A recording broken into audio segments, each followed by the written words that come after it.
বিগত দীর্ঘ দুঃশাসনে বাংলাদেশে যত অন্যায় অত্যাচার অনাচার হয়েছে বাংলাদেশের শিক্ষা প্রতিষ্ঠানগুলোতে, অর্ধেক তার করিয়াছে ছাত্রদের, অর্ধেক তার শিবির। আমরা দেখেছি যে বিগত সময়ে এই যে আবরার ফাহাদ হত্যাকাণ্ড ঘটেছে, সেখানে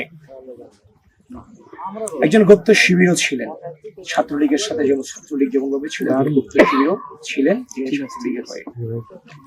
তো বিগত সময়ে বাংলাদেশের ছাত্র রাজনীতিকে যারা কলুষিত করেছেন, বাংলাদেশের রাজনৈতিক যে অপসংস্কৃতি প্রচলন ছিল, ছাত্রলীগ যেমন ভাবে বাংলাদেশ শিক্ষা প্রতিষ্ঠানগুলোতে ত্রাসের রাজত্ব করেছে, ঠিক একইভাবে গুপ্ত শিবির ছাত্রলীগের ভিতরে থেকে তারাও ত্রাসের রাজত্ব কায়েম করেছে।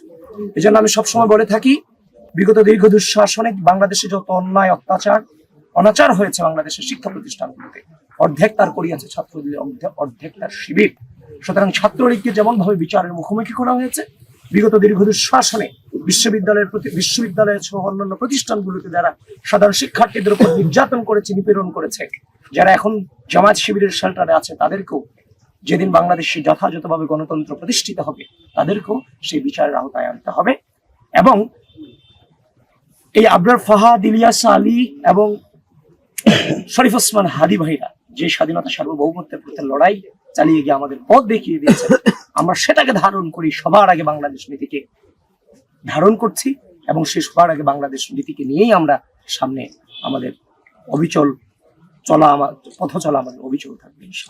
কুষ্টিয়াতে উদ্দেশ্যে আসা হচ্ছে যে আবরার ফাহাদ ভাইয়ের কবর জিয়ারত করা এবং আজকে হচ্ছে যে শিক্ষার্থীদের সাথে আমাদের একটা সভা আছে, সেটাতে অংশগ্রহণ করবার উদ্দেশ্যে কুষ্টিয়াতে আসা।